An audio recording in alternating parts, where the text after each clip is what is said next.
But ఇక్కడ ఆ porn videos చూసి చాలామందికి ఉండే అపోహలు ఏమంటే ఆ వీడియోస్లో చూపించడం ఏమంటే ఫారినర్స్ని చాలా అంగం పెద్దగా చాలా పొడవుగా లావుగా ఇది చూపించడం వల్ల వీళ్ళ మధ్య ఒక కంపారిజన్ మొదలవుతుంది. సో వాడు అలా ఉండబట్టే తను తృప్తి చేయగలుగుతున్నాడేమో, సైజు అంగం సైజు చిన్నగా ఉండటం వల్ల తృప్తి పరచలేనేమో అనే ఒక అపోహలు ఎక్కువగా ఉన్నాయి నేటి సమాజంలో. సో కొంతమంది ఏమంటే నాతో డిస్కస్ చేసిన వాళ్ళు కొంతమంది వాళ్ళు గ్రూప్ సెక్స్ అని చేసిరట. కొంతమంది కలిసి సెక్స్ చేసేటప్పుడు వీళ్ళు వాడి సైజు చాలా పెద్దగా ఉంది, వాడి అంగం సైజు పెద్దగా ఉంది కాబట్టే వాడు తృప్తిపరచగలిగాడు, ఆ అమ్మాయి కూడా సాటిస్ఫై అయింది. అదే అమ్మాయితో నేను రతిక్రీడలో పాల్గొంటే తను సాటిస్ఫై అవ్వలేదు, ఇలాంటి అపోహలు. సో ఈ అపోహలతో చాలామంది కూడా మన దగ్గర రావడం జరిగింది. సో ఇవన్నీ అపోహలు మాత్రమే, సైజుకి రతిక్రీడలో రంజింపజేయటానికి ఎలాంటి సంబంధం లేదు.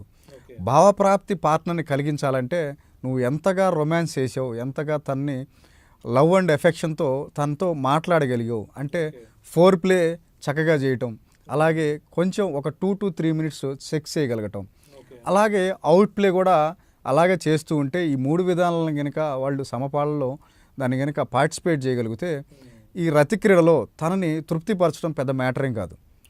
సో ఈ అపోహలన్నీ వదిలేసి ఎక్కడికెక్కడికో ఆలోచనలు వెళ్లకుండా ఇప్పుడు మ్యారేజ్ చేసుకున్న పార్ట్నర్ని తను తృప్తిపరిచే దాని వైపు కనుక కాన్సన్ట్రేట్ చేసి అవసరమైన ఇన్పుట్స్ అంటే నాలెడ్జ్, అదే సెక్సువల్ నాలెడ్జ్.